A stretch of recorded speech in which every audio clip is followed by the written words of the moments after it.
Times network ద్వారా గుర్తించబడ్డ India's #1 varicose veins hospital ఎవిస్ ని సంప్రదించండి. నమస్కారం నష్టమైన పెళ్లి గారు. నమస్తే సిరి. మనం చూస్తున్నాం ఈ మధ్య కాలంలో ఎక్కువగా పెళ్లి కాకముందే ఒకరి గురించి ఒకరు తెలుసుకోవాలి అన్న ఆలోచనలో ఉంటూ ఉన్నారు. ఇది ఎంతవరకు మనకి కరెక్ట్ అని చెప్పొచ్చు అంటారు మేడం? యాక్చువల్గా డేటింగ్ అనేది బేసికల్గా గుడ్ థింగే. అనగానే కొంచెం పెద్దవాళ్ళు అట్లుంటే కలికాలమో ఏమి కూడా ఇలాగే చెప్తుంది అని నా మీద చిరాకు పడకండి. నేను రీజన్స్ చెప్తున్నాను. దీనివల్ల బెనిఫిట్స్ ఉన్నాయి, దాన్ని ప్రాపర్గా వాడితే. ఓకే. అయితే ఎలా అంటే పాతకాలంలో చాలామంది పెళ్ళిళ్ళు చేసుకున్న తర్వాత because of not knowing a person, వీళ్ళకి కొంచెం ఒక ఏజ్ పరిపక్వత అప్పుడు మరీ చిన్నప్పుడు చేసినప్పుడు అయితే వాళ్ళకంటూ ఒక స్పెషల్ ఫీలింగ్స్ స్పెషల్ ఎక్స్ప్రెషన్స్ ఉండకపోయేవి. ఇదే జీవితం అనేది ఒక ట్యూనింగ్ ఉండటం వల్ల ఇది అలాగే నడవాలను. కొంచెం పెద్దగా ఐ కెన్ సే ఈ 70s మదర్స్ వీళ్ళందరికీ కాస్త మళ్ళీ, ఎందుకంటే వీళ్ళు ఈ ఉన్న జనరేషన్లో పడ్డారు కాబట్టి ఆ మిడిల్లో 80-90కి వచ్చే వరకు too much of self dependence, ఇది రాంగ్ ఇది రైట్, నా ఫీలింగ్స్ నాకు నేనేంటి అని క్వశ్చన్ వచ్చింది. కాబట్టి ఎందుకంటే డబ్బులు అనుకున్నప్పుడు ఇవ్వకపోవడమో లేకపోతే చాలా కనిపిస్తున్నాయి మనం చేయలేకపోవడమో, కొంతమంది ఇలాంటి అంత క్వశ్చనేర్ జరిగినప్పుడు ఇండిఫరెన్సెస్ ఏదైతే అంటే నచ్చలేదు ఈ మనిషి అని అనుకుని భరించి బ్రతకటం వల్ల బోలెడన్ని కొట్లాటలు. ఒక పెళ్ళి అంటే ఒక పెద్ద బాంబులాగా, ఒక పెద్ద ఎన్ని పాటలు వచ్చాయి రా బాబు అప్పుడే కదా. పెళ్ళిరా వద్దురా అనుకుంటే పెళ్ళి మీద జోకులు, భార్య మీద జోకులు, భర్త, oh my God.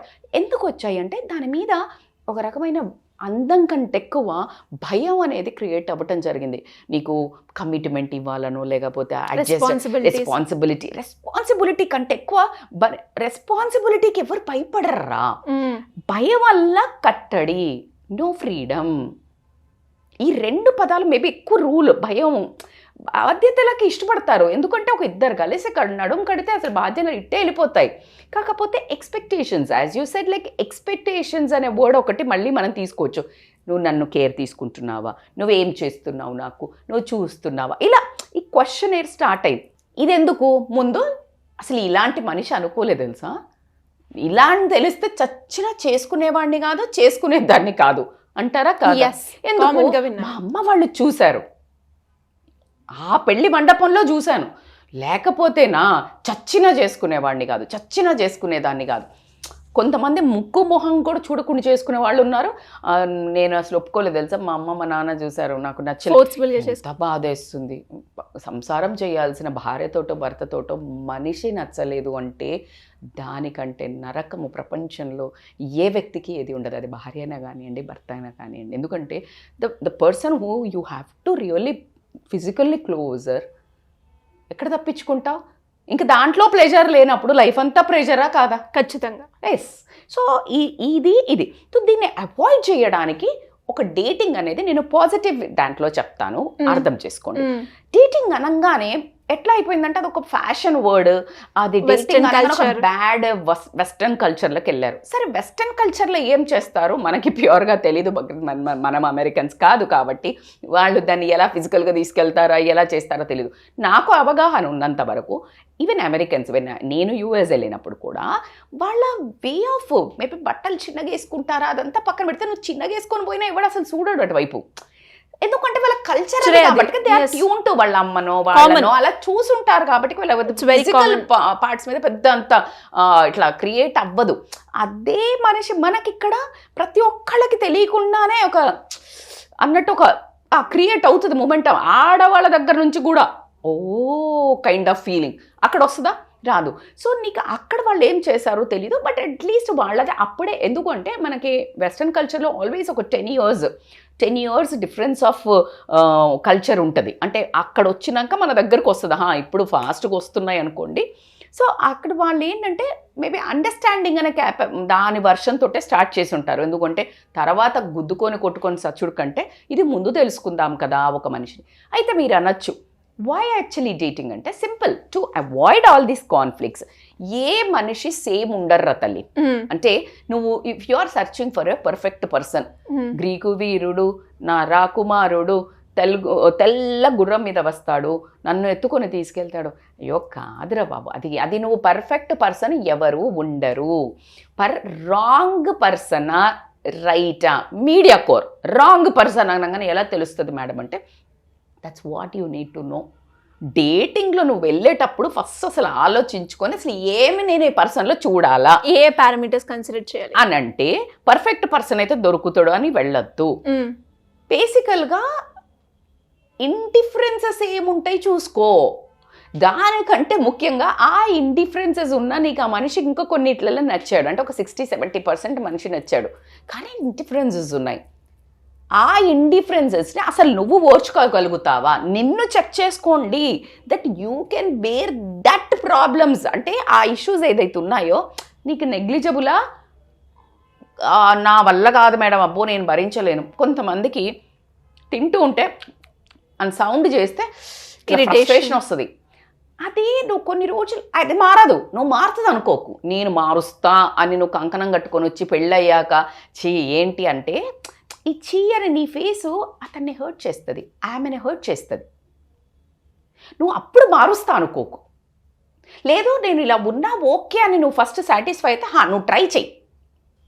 You are getting these are the things you need to understand. With hygiene madam, ఇట్లా తర్వాత అదే పెళ్ళయ్యాక ఇట్లా పిచ్చిగా తింటున్నాడు లేకపోతే పిచ్చిగా అది నీకు ఇరిటేషన్ తెస్తుంది. అది నువ్వు రోజు ఉండే కథ.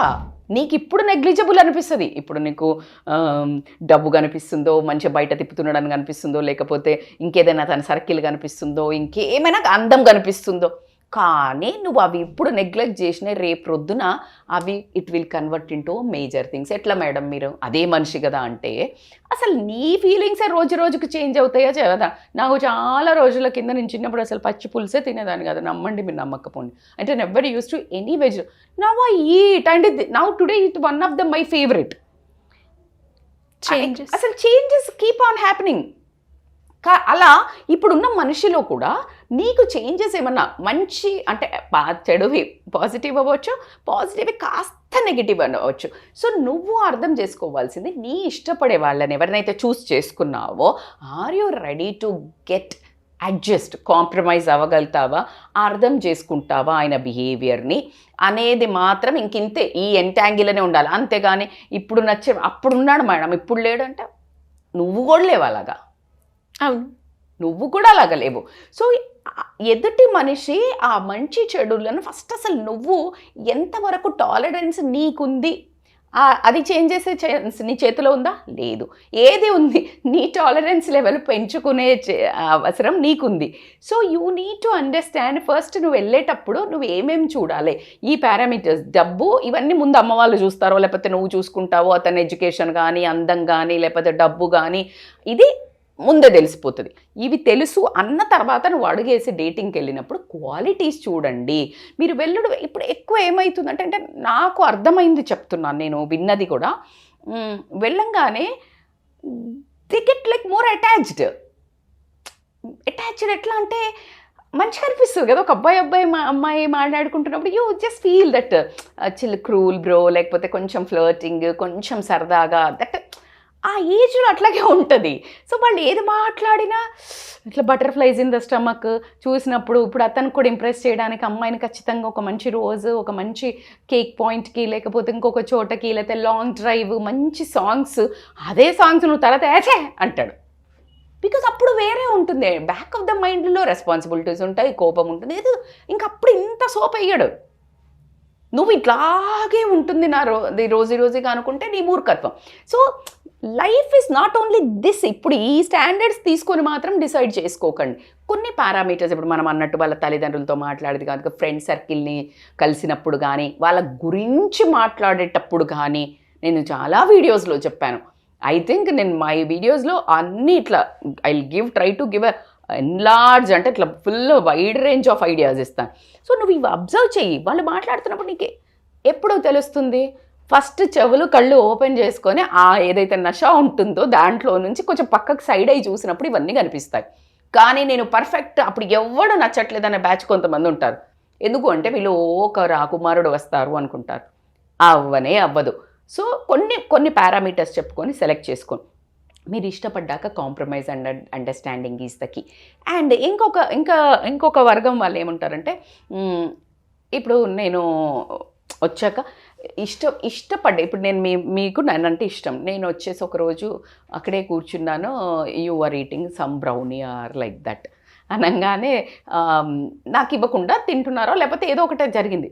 అప్పుడు నేనంటే అంత ఇష్టం సిరి, నీకు నా గురించి ఆ మాత్రం తెలీదా? That's okay, don't get like, ఎందుకంటే తెలిసినా తోచకపోయి ఉండొచ్చు, తెలిసినా ఆ టైంలో నీ బ్రెయిన్ ఆఫ్ ఏదో ఒక మూడ్లో.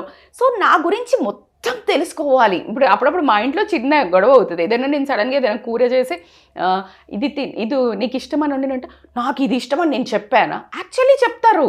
వాళ్ళ ఫీలింగ్ అప్పటికి చేంజ్ అయిపోయింది. బెండకాయ ఇష్టం అని చిన్నప్పుడు చెప్తే మనం కొన్నిసార్లు అదే ఉండిపోయి, నేను బెండకాయ చేసంట, ఏం కాదు మీకు చిన్న కూతురికి ఇష్టం అని చేశారు, నాకు ఇష్టం అంతకుముందు వాళ్ళే చెప్తారు. అంటే నేను పర్సనల్గా ఎక్స్పీరియన్స్ అయినవి కూడా నేను why share, because this is the feelings changes. After 5-6 years ఇప్పుడు నేను చూస్తే మళ్ళీ అది తింటున్నారు. ఇప్పుడు నా కూతురే తింటుంది. నువ్వు ఈసారి ఉండు, ఇప్పుడు తింటున్నావు కదా, నేను ఫోటో తీసా, రికార్డ్ చేసా, ఇంకొకసారి నువ్వు నేను తినా అని అప్పుడు చెప్తాను, ఎవిడెన్స్ నేను అడుగుతా. It's like this is the things రొటీన్గా జరుగుతుంటాయి. ఎప్పుడు నువ్వు అబ్జర్వ్ చేయగలుగుతావు, నువ్వు పిల్ల మీద కోపం తెచ్చుకోకుండా okay, feelings keep on changing, what I learned, that's okay. And you show that with ఏ గొడవ కాకుండా ఊరికే హ్యూమరస్ వేలో, నువ్వు ఇలా ఉంటివి ముందు, అప్పుడైతే అలా ఉన్నావు తెలుసా, ఇప్పుడు ఎలా, నీకు ఇలా ముందు ఇష్టం ఉండింది. చిన్న modulation of saying, modulation of this thing will make, ఓ అవునా, వాళ్ళు కూడా ఒప్పుకుంటారు. ఎప్పుడైతే నువ్వు క్వశ్చన్ చేస్తావో గొడవ రిపల్షన్ వస్తుందిరా బాబు. The way you put is like that's okay, ఇప్పుడు ఇలా చేస్తున్నావు కానీ అప్పుడైతే ఇలా ఉండే, నాకు నచ్చింది, బాగుందా, దానికంటే నువ్వు గొడవ పెట్టుకొని నేను నా ఇష్టాలు అసలు నీకు ఏం పట్టవు, ఇప్పుడు ప్రియారిటీస్ చేంజ్ అయ్యి. సో అందుకనే నాకు లైక్ థింక్ దట్ నువ్వే పెద్ద మొత్తము లైఫ్ అంతా నువ్వే ఉంటా అనుకొని రావద్దు. ఆ పాయింట్లో నువ్వే, ఎందుకంటే వాళ్ళు ఇప్పుడు నీకు సింగిల్ ఎజెండాలు వచ్చిండ్రు, నిన్ను ఇంప్రెస్ చేయడానికో నిన్ను పెళ్లి చేసుకోవడానికో, ఈదర్ ద సైడ్, అమ్మాయి అయినా అబ్బాయి అయినా, అవునా కాదా, ఫుల్ ఫోకస్ పెడతారు. ఈ ఫోకస్, ఈ ఎజెండా ఖతమైన తర్వాత ఏముంటుంది సిరి, తల్లిదండ్రులు ఉంటారు, ఫ్రెండ్స్ ఉంటారు, ఉద్యోగం ఉంటుంది, నీ బాధ్యత ఉంటుంది, పిల్లలు ఉంటారు. ఫోకస్ కొంచెం తగ్గదా? ఒక బీమ్లో ఒక లైట్ వేసినప్పుడు ఒక్కటే ఇట్లా పోయినప్పుడు ఫుల్ వెలుతురు వస్తుంది. అదే నువ్వు కొన్ని ఫ్రేమ్స్ మార్చినప్పుడు లైట్ డిస్ట్రిబ్యూట్ అవుతుందా? అవుతుంది. సో నాకు ఇప్పుడంతా చీకటి పారిపోయిందంటే అది నీ మూర్ఖత్వం. So this is how you need to be. Dating should be used as to understand perfect person రారు, ఉండరు ప్రపంచంలో. ఎవరు పర్ఫెక్ట్? రాముడు పర్ఫెక్ట్ పర్సన్ అని మొత్తం రామాయణం అందరం అంటాం. కొంతమంది వర్గం ఉన్నారా లేదా? వైఫ్ను అనుమానిస్తాడా ఎవరైనా మూర్ఖుడు అని ఎంత వితండవాదాలు జరుగుతాయి. అవునా? వాళ్ళ మనకి దశరథ మహారాజుని అంటే అద్భుతమైన ఒక పర్సన్గా మనం ఎవరైనా అనుకోవడానికి ఎక్కడ ఉంది చెప్పండి మీరు? అసలు అంత పెద్ద మ్యాగ్నానమస్ పర్సన్స్ వీళ్ళు. కానీ మీరు ఒక్కసారి ఊహించండి, భార్య చెప్పిందని కన్న కొడుకుని 14 సంవత్సరాలు, which is a very precious age, and వైఫ్తో పాటు బయటకు పంపించడం అనేది, do you think it is like agreeable? Who is perfect అమ్మా? Sita is considered as amazing సాధ్వి అందరం అంటాం. ఒక యాంగిల్లో కొంతమంది చూపించినారు, ఆమె కూడా బంగారం లేడీ చూసి మోహించింది. Who is perfect? What is perfect? ఉండదు. నువ్వు ఆ ఇండిఫరెన్సెస్ ఒప్పుకోవడానికి నువ్వే ప్రపంచము కొంతవరకే ఉంటావు. ఆ తర్వాత నువ్వు నిజంగా ప్రపంచం కావాలి అంటే నువ్వు ఆయన ప్రపంచంలోక, ఆయన నీ ప్రపంచంలోక పెద్ద పెరిగినప్పుడు మెర్జ్ అయ్యి దట్ ప్రపంచం should be more huge than every one will fit into. నువ్వు అందరిని అకామిడేట్ చేసుకో, మీ అత్తమామను, వీళ్ళ అత్తమామను, లేకపోతే ఫ్రెండ్స్ని నువ్వు అకామిడేట్ చేసుకో. అప్పుడు యూ ఆర్ ఆల్వేస్ దిస్. నేను ఇక్కడనే ఉంటాను, షట్ డౌన్ చేసుకొని రా అంటే అది కాని ముచ్చట. సో ఈదర్ ద వైఫ్ పైన కూడా concept of dating is two different. Excellent source to understand నేను ఎంతవరకు టాలరేట్ చేస్తా ఈ ఇండిఫరెన్సెస్. నీ కెపాసిటీ చెక్ చేసుకో. ఆ ఇండిఫరెన్సెస్ ఏదైతే ఉన్నదో ఆ డిఫరెంట్ పర్సన్ నీకు ఓకేనా అనుకున్నప్పుడు చాలా, ఎందుకంటే చాలా వెళ్ళిపోతుంది, స్క్రాప్ అని తెలిపోతుంది. అమ్మో నేను ఇదైతే టాలరేట్. మందు తాగుతాడు, ఒక ఆమెకి ఇష్టం, ఒక ఆయన ఫుల్ మందు తాగుతాడు, నీకు అసలు మందు క్యాన్సిల్. ఫ్రెండ్స్ తోటి విపరీతంగా తిరుగుతాడు. అమ్మాయిలు చాలా మంది ఫ్రెండ్స్ ఉంటాడు, వాళ్ళని ఇట్లా కొడుతున్నాడు అది గ్రూప్లో ఎట్లా ఉంది. కొంతమందికి ఈ అమ్మాయికి కూడా అట్లా ఇష్టం, షీ విల్ బీ ఓకే. కొంతమందికి నాకు అస్సలు ఇష్టం ఉండదు, ఆ అమ్మాయి ఎందుకుంది. ఇప్పుడు వెళ్ళేటప్పుడేమో బాగా వెళ్తావు, అప్పుడేమో సడన్గా కట్ చేయమంటే ఆయనకి అక్కడ డిసార్టనింగ్ అవుతుంది కదా. నాకు ఒక హ్యాపీనెస్ఏ నా ఫ్రెండ్స్తో. You are getting my points. తల్లి తండ్రితో సూపర్గా ఉంటాడు, నువ్వు అతన్ని కట్ డౌన్ చేయమన్నావు సడన్గా, నీకు అది నచ్చలే. మా అత్త మామ మాత్రం వద్దు మేడం నాకు, నాట్ వ్యాలిడ్. సో ఇట్లాంటి చెల్లెని ఎట్లా బిహేవ్ చేస్తున్నాడు ఫ్రెండ్స్, పెద్ద పాయింట్స్. ఫస్ట్ ఒక లిస్ట్ రాసుకోండి, లైఫ్లో మేజర్ వీళ్ళతో ఎట్లుంటున్నాడు. మైనర్ కొంచెం ఫుడ్ హ్యాబిట్స్, సిట్టింగ్, డ్రెస్సింగ్, ఇవి. ఎందుకంటే ఇవి రోజు కిచ్ ఇది కాంప్రమైజింగ్ ఏంటి ఇందులో 3 లిస్ట్ బాగుందా, దెన్ నీకు ఒక కౌంట్ వస్తుంది. అబోవ్ 5 or 8 ఎస్, బిలో 5 or 3 0. ఈజీ కదా. ఈ చెక్ లిస్ట్ చేసుకోండి, దెన్ ఎవరో ఒకరు చెప్పక్కర్లా, నీ మనస్సు చెప్తుంది, నువ్వే డిసిషన్ తీసుకో. If you want come to a counselling or like వస్తే కనుక we will help you to really ఏది qualities important to lead a little happy life. నువ్వు ఆ మనిషి మంచోడు, నీకే కొంచెం తిక్క ఉంది, దానికి ఒక లెక్క ఉంది అనుకుంటే కమ్ టు అస్. నేను ఎవరిని నచ్చలేకపోతున్నా మేడం, ప్రతిదీ నాకు ఇరిటేషన్, నేను ఎవరు చేంజ్ అవ్వాలి? ఖచ్చితంగా ఇంకెవరు రారు ఇంకా అలాగా మళ్ళీ. సో అలాగా యూ నీడ్ టు అండర్స్టాండ్. ఎలా మేడం అలాంటి వాళ్ళకి ఎలాంటి డిఫరెన్స్ ఉన్న రిలేషన్షిప్లో కావచ్చు, లేదు అంటే ఫ్యామిలీ పరంగా కావచ్చు, చిన్న ఇండిఫరెన్సెస్ వచ్చినా కూడా ఎలా క్లియర్ చేసుకోవాలో తెలియదు. సో అలాంటి వాళ్ళు మిమ్మల్ని అప్రోచ్ అవ్వాలి అంటే ఏ విధంగా ఉంటుంది? They can call us on scrolling number, as you said. Like ముందు అడుగు వేయాలన్నా అడుగు వేసాం మేడం, ఇరుక్కుపోయాం మేడం, ఎలా దీన్ని సెట్ చేసుకోవాలి, అది కూడా ఇంపార్టెంటే, because it's too late to watch my video. So ఖచ్చితంగా ఇంకా 20 ఏళ్ళు అయింది మేడం భరించాలంటే అవసరమే లేదు. అలా కూడా కాకుండా మనం ఒక కోర్స్, ఒక క్వీన్ లాగా బీయింగ్ ఇన్ ద అట్లాంటి హారిబుల్ రిలేషన్లో ఉన్నా కూడా నీకు నువ్వు ఒక క్వీన్ లాగా బతకాలన్నా కూడా they can contact us to win over. అబ్బాయి అయినా కూడా అమ్మో నా వల్ల కావట్లేదు మేడం, నేను ఎట్లా ఈ ప్రశాంతత లేదు నా జీవితంలో, డబ్బు ఉంది, అన్నీ ఉన్నాయి, సొసైటీలో పవర్ ఉంది, అన్నీ ఉంది, కానీ ఒక they can call us for online or offline appointments for counselling. Thank you madam, thank you so much. Thank you so much.